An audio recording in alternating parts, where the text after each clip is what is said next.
This is the VW ID.7, and it could be the best fully electric car VW has ever made. In this review, we're going to find out exactly what it's like and whether you should choose one of these over its big rivals. But before we start, this video is supported by PodPoint, winner of our Best Home EV Charger Test 2023.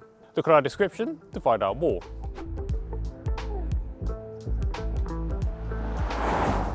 So first, what is the ID.7? Well, VW's electric revolution kick-started with the ID.3 and was shortly followed by the ID.4, the ID.5 and the ID. Buzz. The ID.7 is the most luxurious fully electric car to come from the manufacturer. And inside, it's fair to say this is the best interior fitted to the brand's electric models. To be honest, that bar was set pretty low when it came to quality and especially technology, which is disappointing given their price tags. But in terms of quality, the ID.7 is a step up from all the other ID products. In terms of material choices, you got this soft leather on the dash, soft touch plastics on the top of here, you got this suede panel on the doors, you got this really plush feeling grippy seats, and this patterned ambient lighting on this trim finisher. Now another area that's improved over ID cars relates to this huge 15-inch touchscreen infotainment system. It's close enough to be within easy reach for the driver, but it's not so much that it's a bit in your face, like when you're sat at home sitting too close to a big TV. The software is a lot quicker than before, the menus are a lot more logical, and for added convenience, you can customize these top icons to directly take you to your most commonly used functions. That said, it still lags behind the systems you'd find in the BMW i4 and Tesla Model 3 in terms of functionality. That's partly because of this climate control system. You see, you have these touch-sensitive pads for adjusting the temperature. They don't provide any feedback. So every now and again, you do have to glance across and take your eyes off the road just to make sure. And if you want to do anything more, you have to hit this climate icon to bring up the full menu system, which is quite busy and a little bit overwhelming at 70 miles an hour. And this screen is also the only way of adjusting the air vents. Even though you can set two custom settings up here, you've got to actually smear your fingerprints all over the screen, which is far more complicated than if you were just doing them manually with a slider. In all honesty, it just feels like it's being a little bit too clever for its own good. Alternatively, you could use VW's voice control assistant, which comes with AI technology to recognize a broader range of phrases. But it still struggles with some really basic commands and some other simple instructions. What don't you know how to do? Sorry, your search did not return any results. Starting online search. Would you like to listen to the station How to Love Your Body, the official Undiet online podcast? And by the time you've been back and forth, you may as well have just swiped through the screen yourself. Apart from that though, the ID.7 is fundamentally sound inside. There's plenty of head and leg room, and you've got loads of adjustment from the steering wheel and from the seat to help you get comfortable. There's also a good amount of storage space with a wireless charging tray for your phone, a pair of cup holders, a deep cubby underneath the armrest, and a separate storage area underneath the center console. Now, the driver's instrument panel is a little on the slim side, but it is supplemented by a huge head-up display, which shows information like speed and sat-nav, while helping you keep your eyes ahead on the road. Now, this conventional layout is going to be more preferable to some people rather than, say, in a Model 3, where you do have to glance across at the center touchscreen for all of that information. Actually, there is one aspect of the ID.7 that hasn't improved over the ID products, and that relates to these shiny haptic controls on the steering wheel. Now, they have tried to put some grooves in to help you find your function by feel, but it's still far too easy to hit, say, the volume button when you're trying to actually press the cruise control one. Now, one thing you do notice when you first see the ID.7 is just how big it is. But that does result into a lot of interior space, especially in the rear seats. Now admittedly, I'm not even 6 foot tall, so I do get away with this a bit more often, but I've still got enough clearance for my head, even though we've got a panoramic roof fitted. And I've got loads of leg room for me to stretch out, even when I'm sitting behind my driving position. So in this regard, the ID.7 is far more practical than all of its rivals. It's a shame that despite all of the space available, that the seat doesn't slide or recline for added comfort, but you do get heated outer rear seats as standard. In terms of storage, you do get a pair of cup holders and a fold-down armrest. You get some mat pockets and some smaller ones for your phone, and door bins that are large enough for a bottle. The ID.7 has a hatchback boot, which gives it a practical advantage over its saloon rivals, such as the BYD Seal and Tesla Model 3. The ID.7's boot capacity is also generous at 532 litres.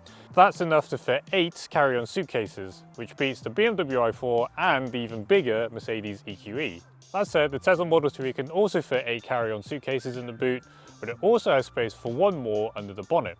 Unfortunately, the ID.7 has no such space. Even so, you should be able to fit everyone's luggage without any problems.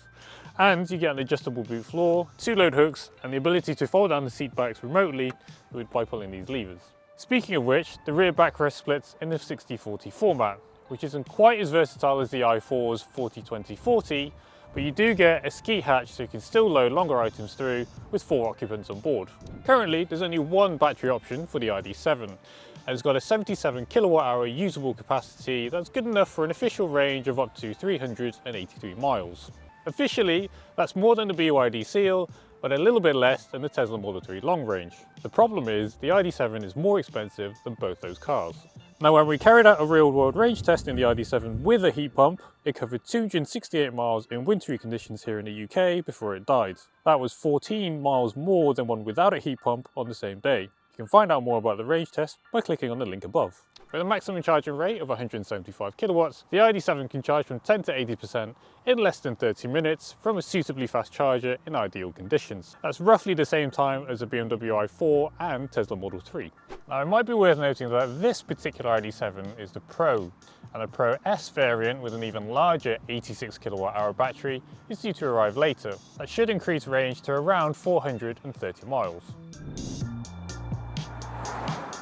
And when it comes to choosing how powerful you want your ID.7 to be, it's very straightforward because there's only one option available. It's powered by a single motor driving the rear wheels that develops 282 horsepower. That's good enough for a 0 to 62 time of 6.5 seconds, and while there are more powerful rivals out there that might shove you hard into your seats, this is more than quick enough for most drivers. It picks up speed from stationary with very little hesitation, and you can overtake slower traffic or get up to motorway speed without having to plan too far ahead. Now, if you want a sportier version or just one with 4-wheel drive, there is a GTX version arriving later on. There is one area where the ID.7 really stands out above its rivals, and that's down to its comfort. This is a very quiet car with less wind and road noise than both a BMW i4 and Tesla Model 3. It rides comfortably as well, being well controlled and absorbing bumps without much of a thump. Now, if you want to spend a bit more money, you could pay for the optional adaptive suspension that VW calls DCC, and it's part of the Exterior Plus pack. This masks the road surface even better and delivers a calmer and more polished ride that you'd expect from more expensive cars. And when it comes to handling, the ID.7 corners with accuracy and offers plenty of grip. Of course, it doesn't feel like a sports saloon, but it remains composed enough for you to feel confident. You do get progressive steering bundled in with the adaptive suspension as part of the option pack. And while it is meant to sharpen up the response at low speeds, in reality, it doesn't really add to the experience. On the whole, it's just better to enjoy the ID.7 and the comfort that it offers. So the ID.7 certainly has its strengths, but there are a lot of impressive choices at this end of the electric car market. And the ID.7 is a lot more expensive than the equivalent Model 3 and Seal. But if you do fancy an ID.7, choosing one is a very straightforward process because you can only have it in Match Pro trim. In the near future though, the lineup will expand with a sportier GTX version with 4-wheel drive and a Pro S with a bigger battery, which you can think of as a long-range version. For now though, we'd be tempted to go for the Exterior Plus pack. It costs £1,000 and you get the adaptive suspension, progressive steering and laminated rear side windows that further cut out wind noise. When it comes to safety, the experts at Euro NCAP awarded the ID.7 the full 5 stars when they tested it in 2023. In fact, the ID.7 gained the highest scores of any car that year in 3 of the 4 testing categories, proving very good at protecting adults and children sitting in the front and rear seats, as well as vulnerable road users outside of the car. As a result, the ID.7 was so impressive, it won the Best for Safety category at our 2024 Car of the Year Awards. In terms of reliability, the ID.7 comes with a 3-year, 60,000 mile warranty, which is fairly average for the class. So, the ID.7 is a great choice as a long-distance cruiser, and if you value comfort more than anything else. You do have to pay for it though, and it's hard to ignore that there are a lot of really strong rivals in this class for a lot less. Thank you for watching this review, and if you want to watch another one, head up here, and if you want to read about the ID.7 at whatcar.com, head over here.